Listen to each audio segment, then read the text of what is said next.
Tisztelt Értékelő Bizottság!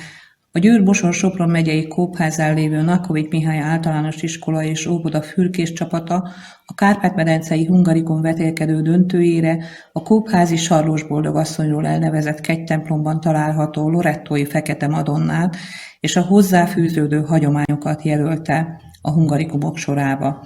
A templomunk már felkerült a megyei hungarikumok közé, de mi azt szeretnénk, hogy legfőbb kincsünket, Magyarország jelenleg egyetlen lorettói Fekete Mária szobrát is magáénak tudhatná szélese hazában, Mária országában minden hívő ember.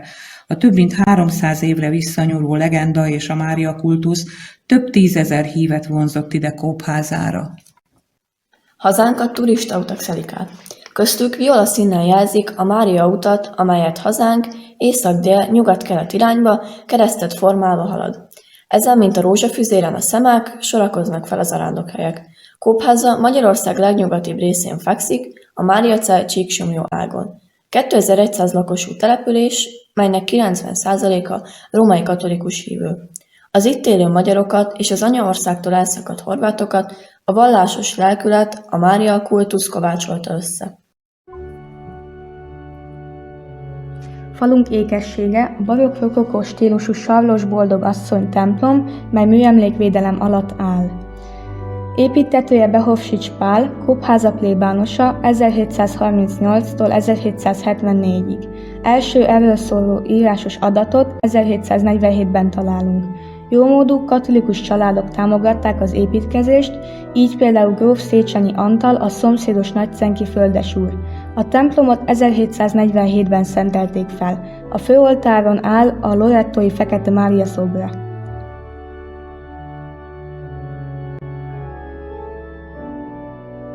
Községünkben szájról szájra terjed egy legenda a Fekete Mária történetéről. Kérlek, hallgassátok figyelemmel.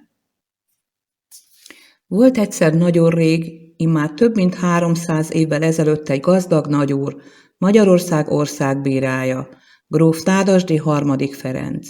Nagy boldogságban élt Kópházától nem messze családja körében, feleségével, Eszterházy Juliannával és gyermekeikkel. A család egyik ősi birtokán, Keresztúron. Egyik leánygyermekük, a gyönyörű Eleonóra nagyon gyenge, beteges teremtés volt. Édesanyja sokat kesergett miatta, de nem mutatta lánya előtt. Édeslányom, gyönyörűségem, milyen szép napunk van ma, miért nem készülsz, mint a testvéreid az esti bálra? Nem való az nekem, édesanyám, nem érezném jól magam, inkább kimegyek az erdőbe. Jól van, de nagyon vigyázz magadra. Igen, édesanyám, vigyázni fogok. Gyakran kikocsikázott a Fertőtóra vezető út mellett álló kis kápolnához, a kópházi erdőbe, ahol a különleges Fekete Madonna szobra állt. A buzgó katolikus leány térdre ereszkedve imádkozott a lorettói Máriához. Drága szűzanyám, hozzád fohászkodom, kérlek, gyógyíts meg. Megígérem, kolostorba vonulok, és az életemet Istennek szentelem. Szűzanyám, kérlek, segíts!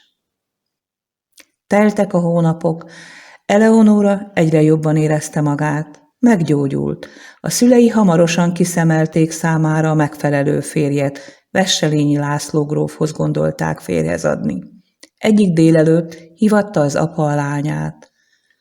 Lányom, elérkezett az idő, férjhez kell menned. Már találtunk is neked megfelelő férjet. Legyen, ahogy édesapám eltervezte. Szegény Eleonóra nem mert ellenszegülni a szülei akaratának.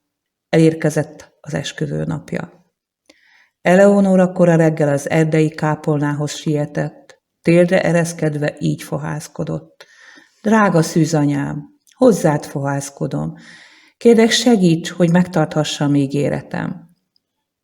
Megtartották a fényes esküvőt, a násznép hazatért a templomból, Eleonóra azonban szomorúan lopakodott a nyitott ablakhoz, és így fohászkodott. Drága jó Istenem, bocsáss meg nekem, kérlek, vegyél magadhoz. Ekkor odakint hatalmas vihar kerekedett, és villám sújtott le a lányra, aki holtan esett össze. A megrendült Nádasdy feleszmélve fájdalmából püspöki tanácsra 1670 körül kőkápolnát építtetett arra a helyre, ahol Eleonóra Istennek tett fogadalmát tette a Fekete Mária előtt. A kápolnát a 18. században újraépítették, és 1772-ben Sarlós boldogasszony ünnepén felszentelték. A kópházi lorettói Fekete Mária 17. században készült szobrát Nádasdy III. Ferenc adományozta a község számára. Ez az eredeti lorettói szobor másolata fertőrákosi homokkőből készült, súlya 92 kg, hossza 100 cm, átmérője 70 cm. Az álló Fekete Máriát gyönyörűen díszítve, koronával, nyaklánccal láthatjuk, karjában a hasonlóan ékesített Kisded Jézussal. A feldíszítettség a magasztosságot, emelkedettséget jelenti. Mindkettőjüket fekete színű bőrrel ábrázolja az alkotó. Tanárnéni, miért fekete színű a bőrük? Sajnos egyértelmű álláspont nincs. Az eredeti lorettói Mária szobrot, ami a Szentföldről, Jeruzsálemből származik, fekete citrusfából vagy ébenfából készítették. De a feketeség lehet a súlyos megpróbáltatások jelképe is. Persze fizikai tényezők is befolyásolhatták az eredeti lorettói Mária kegyszobor színét, így például a gyertyakorom, az ólomtartalmú pigmentek és optikai változások is. Észrevettétek, hogy a Mária minden nagyobb ünnepen új ruhában látható? Valóban, járjunk ennek utána. Gyerünk!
Most pedig tekintsünk be a kulisszák mögé, ugyanis az öltöztetés mindig zárt ajtók mögött folyik. A színek követik az egyházi év liturgikus rendjét.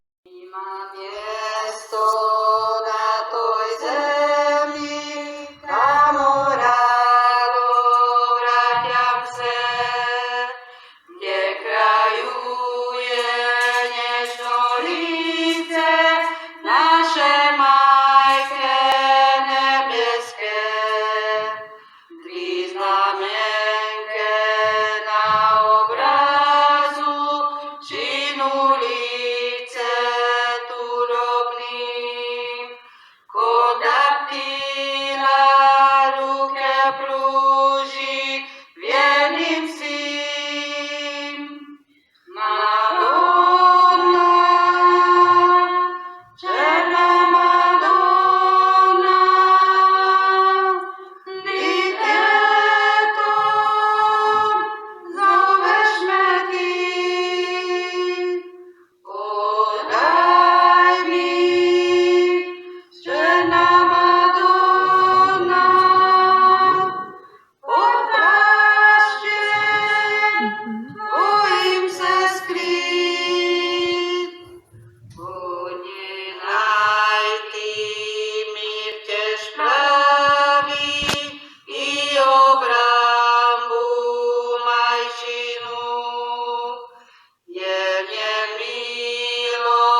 ulice turobnim, kodaptila ruke pruži vjernim svim.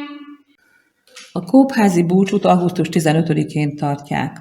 A Fekete Máriához az úgynevezett keresztallából érkeztek a hívők már a szombati napon. A közeli falvakból, városokból lehetőleg mellékutakon gyalogosan vonultak.